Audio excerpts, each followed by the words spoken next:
আসসালামু আলাইকুম ওয়া রাহমাতুল্লাহ। ইসলামে আমল, দোয়া ও জিকির খুবই সহজ। চাইলে মানুষ যে কোনো সময় ছোটখাটো আমল ও জিকির আজকার করতে পারে। উপরন্তু এগুলোর বিনিময়ে বিপুল সওয়াব দেওয়া হয়ে থাকে।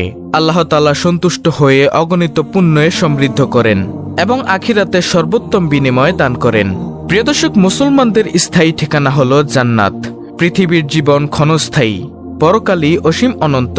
2 দিনের এই জীবনে জান্নাতে যাওয়ার প্রস্তুতি নেয়াই বুদ্ধিমানের কাজ। আর জান্নাত পেতে হলে অবশ্যই আপনাকে আমল করতে হবে। আল্লাহর আদেশ নিষেধ মেনে চলতে হবে, নবীজির দেখানো পথকে অনুসরণ করতে হবে। তাই আজকে আমি আপনাদের জন্য খুবই গুরুত্বপূর্ণ আমল নিয়ে কথা বলবো ইনশাআল্লাহ। প্রিয় দর্শক, যতদিন বেঁচে থাকবেন সকাল সন্ধ্যার এই আমলগুলো করবেন, ইনশাআল্লাহ মৃত্যুর সঙ্গে সঙ্গে জান্নাতে যেতে পারবেন। উঠতে বসতে চলতে ফিরতে যদি এই আমলগুলো আপনি করতে পারেন, আপনার জন্য রহমতের দরজা খুলে যাবে, রিজিকের দরজা খুলে যাবে। আপনার সকল কিছুতে বরকত হবে, রুজি রোজগারে বরকত হবে, ঘরে বরকত হবে, হায়াতে বরকত হবে।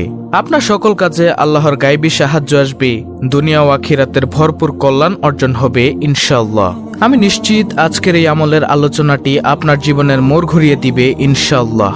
তাই প্রিয় দর্শক, ধৈর্য ধরে ভিডিওটি দেখার ও শোনার জন্য অনুরোধ রইল। দর্শক, তাহলে এখন সকাল সন্ধ্যার কিছু গুরুত্বপূর্ণ আমল সম্পর্কে জেনে নিন। সকাল সন্ধ্যার সর্বপ্রথম আমলটি হলো সাইয়্যিদুল ইস্তেগফার বা ক্ষমা প্রার্থনার শ্রেষ্ঠ দোয়া নামে একটি দোয়া আছে। ইস্তেগফার মানে হলো ক্ষমা প্রার্থনা করা, আর সর্বশ্রেষ্ঠ ইস্তেগফার হলো সাইয়্যিদুল ইস্তেগফার। হযরত আব্দুল্লাহ ইবনে আব্বাস রাদিয়াল্লাহু তাআলা আনহু থেকে বর্ণিত, রাসূল সাল্লাল্লাহু আলাইহি ওয়াসাল্লাম বলেন, যদি কেউ বেশি বেশি আল্লাহর কাছে ক্ষমা চায়, আল্লাহ তাআলা তাকে সকল প্রকার দুর্দশা থেকে মুক্তি দান করেন, হতাশা ও দুশ্চিন্তা থেকে পরিত্রাণ দান করেন, তাকে এমন এমন উৎস থেকে রিজিক দান করেন যা সে কল্পনাও করতে পারে না। আবু দাউদ শরীফের হাদিস। আন্তরিক ও বিশ্বাসের সাথে যদি কেউ প্রতিদিন সকালে ও সন্ধ্যায় এই সাইয়্যিদুল ইস্তেগফার পড়ে আর সে ওই দিন মারা যায়, ইনশাআল্লাহ সে জান্নাতে যাবে। এই গ্যারান্টি দিয়ে গেছেন স্বয়ং রাসূলুল্লাহ সাল্লাল্লাহু আলাইহি ওয়াসাল্লাম। হাদিসটি রয়েছে বুখারী ও তিরমিজি শরীফে। আর প্রিয় দর্শক, সেই সাইয়্যিদুল ইস্তেগফারটি হলো, আল্লাহুম্মা আনতা রাব্বি লা ইলাহা ইল্লা আনতা খলাকতানি ওয়া আনা আবদুকা ওয়া আনা আলা আহদিকা ওয়া ওয়াদিকা মাসতাতু আউযু বিকা মিন শাররি মা সানাতু আবউ লাকা বিনিয়ামাতিকা আলাইয়া ওয়া আবউ লাকা বিযাম্মি ফাগফিরলি ফাইন্নাহু লা ইয়াগফিরুয যুনুবা ইল্লা আনতা। প্রিয় দর্শক, এটি হলো সাইয়্যিদুল ইস্তেগফার। এর অর্থ হলো, হে আল্লাহ, তুমি আমার প্রতিপালক, তুমি ছাড়া আর কোনো উপাস্য নেই। তুমি আমাকে সৃষ্টি করেছ আর আমি তোমার বান্দা। আমি আমার সাধ্য অনুযায়ী তোমার সাথে যে ওয়াদা করেছি পূরণ করার চেষ্টায় রত আছি। আমি আমার কর্মের অনিষ্ট থেকে পানাহ চাই। আমি স্বীকার করছি আমার প্রতি তোমার প্রদত্ত নিয়ামতের কথা। আমি আরো স্বীকার করছি আমার পাপে আমি অপরাধী। অতএব তুমি আমাকে ক্ষমা করো, তুমি ছাড়া ক্ষমা করার আর কেউ নেই। প্রিয় দর্শক, সাইয়্যিদুল ইস্তেগফারটি যেই নিয়মে বলা হয়েছে আপনি সেই নিয়মে আমলটি করবেন। দর্শক, সকাল সন্ধ্যার আরেকটি আমল হলো, একটি দোয়া রয়েছে যে দোয়াটি পড়লে জান্নাত ওয়াজিব হয়ে যায়। আল্লাহ তাআলা তার উপর সন্তুষ্ট হওয়া আল্লাহর হক হয়ে দাঁড়ায়। বিভিন্ন বর্ণনা অনুযায়ী তাকে জান্নাতে প্রবেশ করানো রাসূল সাল্লাল্লাহু আলাইহি ওয়াসাল্লামের দায়িত্ব। কিয়ামতের দিন আল্লাহর সন্তুষ্টি বা জান্নাত পাওয়ার জন্য সহজ এই আমলটি 3 বার করবেন। রাসূলুল্লাহ সাল্লাল্লাহু আলাইহি ওয়াসাল্লাম বলেছেন, আল্লাহ তার বান্দাদের সাথে ওয়াদা করেছেন যে ব্যক্তি প্রত্যেকদিন সকালে 3 বার ও সন্ধ্যায় 3 বার এই দোয়া পড়বে, কিয়ামতের দিন আল্লাহ তাআলা তার উপর সন্তুষ্ট থাকবেন। হিসনুল মুসলিম, পৃষ্ঠা নম্বর 138। আর সেই দোয়াটি হলো, রাদিতু বিল্লাহি রাব্বা ওয়া বিল ইসলামি দিনা ওয়া বি মুহাম্মাদিন নাবিয়্যা ওয়া রাসূলা সাল্লাল্লাহু আলাইহি ওয়াসাল্লাম। এই দোয়াটি পড়বেন 3 বার।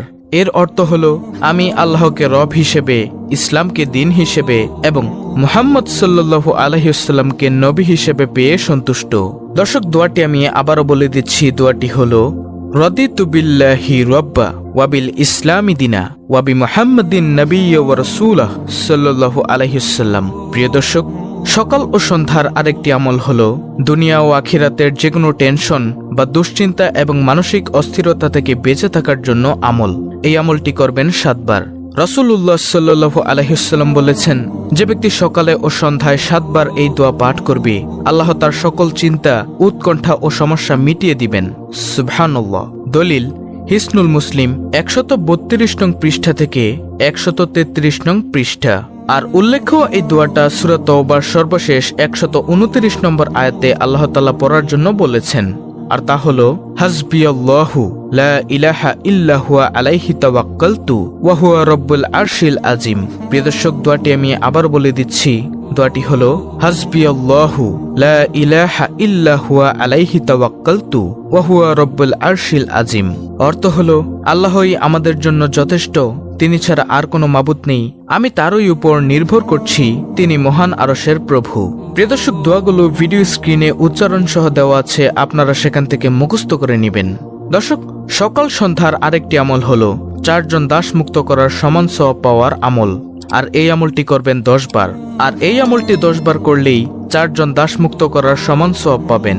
আর আমলটি হলো লা ইলাহা ইল্লাল্লাহু ওয়াহদাহু লা শারীকা লাহু লাহুল মুলকু ওয়া লাহুল হামদু ওয়া হুয়া আলা কুল্লি শাইইন কাদির।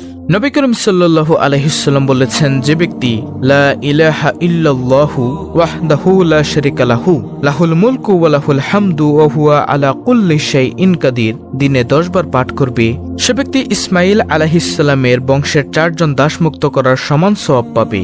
সুবহানাল্লাহ। সহিহ বুখারী শরীফের হাদিস। দর্শক, সকাল সন্ধ্যার আরেকটি আমল হলো আয়াতুল কুরসি পাঠ করা একবার। আয়াতুল কুরসি হলো সূরা বাকারার 255 নং আয়াত। আয়াতুল কুরসি এই মুবারক আয়াত দিনে রাতে বারবার পড়ার নির্দেশনা হাদিস শরীফে আছে। মুমিনের কর্তব্য এই পবিত্র আয়াতকে প্রতিদিনের ওজিফা বানিয়ে নেওয়া। রাসূলুল্লাহ সাল্লাল্লাহু আলাইহি সাল্লাম বলেন, যে ব্যক্তি সকাল হওয়ার পর আয়াতুল কুরসি পড়বে, সন্ধ্যা পর্যন্ত জিন বা শয়তানের কবল হতে সে হেফাজতে থাকবে। আর যদি সে সন্ধ্যা হওয়ার পর পাঠ করে, তাহলে সকাল হওয়া পর্যন্ত সে জিন বা শয়তানের কবল হতে সে হেফাজতে থাকবে। হাদিসটি রয়েছে নাসাঈ শরীফে। দর্শক, সকাল সন্ধ্যার 6 নম্বর আমলটি হলো সূরা ইখলাস, সূরা ফালাক, সূরা নাস পাঠ করা। আবু দাউদ শরীফ, তিরমিজি শরীফ। এগুলো হচ্ছে পবিত্র কোরআনুল কারীমের ছোট ছোট সূরা। দর্শক, এগুলোর ফজিলত ভিডিওতে বলে শেষ করা যাবে না, অর্থাৎ অসংখ্য সওয়াব রয়েছে। তাই আমি পরবর্তী আমলে চলে যাচ্ছি। প্রিয় দর্শক, সকাল সন্ধ্যার সর্বশেষ 7 নম্বর আমলটি হলো সুবহানাল্লাহি ওয়া বিহামদিহি পাঠ করা। এটি পাঠ করবেন নিম্নে 100 বার। সহিহ মুসলিম শরীফের হাদিস। যে ব্যক্তি সকালে 100 বার এবং সন্ধ্যায় 100 বার এই তাসবিহ পাঠ করবে, কিয়ামতের দিন তার চাইতে উত্তম আমল নিয়ে আর কেউ আসতে পারবে না। তবে ওই ব্যক্তি ব্যতীত যিনি অনুরূপ তাসবিহ পাঠ করেছে অথবা তার চাইতে বেশি আমল করেছে, অর্থাৎ এই জিকিরটি করেছে সুবহানাল্লাহি ওয়া বিহামদিহি। তো প্রিয় দর্শক, সকাল সন্ধ্যায় আপনি এই আমলগুলো করবেন। আমলগুলো আমি সারিবদ্ধভাবে ভিডিওর স্ক্রিনে দিয়ে দিয়েছি, আপনারা এখান থেকে স্ক্রিনশট নিয়ে মুখস্থ করে নিতে পারেন। তো এই ছিল আজকের ভিডিও, অত্যন্ত গুরুত্বপূর্ণ একটি ভিডিও। ভিডিওটি ভালো লাগলে অবশ্যই চ্যানেলটিকে সাবস্ক্রাইব করে বেল বাটন অল বাজিয়ে দিবেন। ভিডিওটিতে একটি লাইক দিবেন এবং কমেন্টে আমিন লিখবেন এবং অন্য মুসলিম ভাই বোনদের কাছে ভিডিওটি শেয়ার করে দিবেন, যেন তারাও দেখে শিখে আমলটি করতে পারে। আল্লাহ রাব্বুল আলামিন আমাদের সকলকে উপরোক্ত আমলগুলো করার তৌফিক দান করুন। আমিন।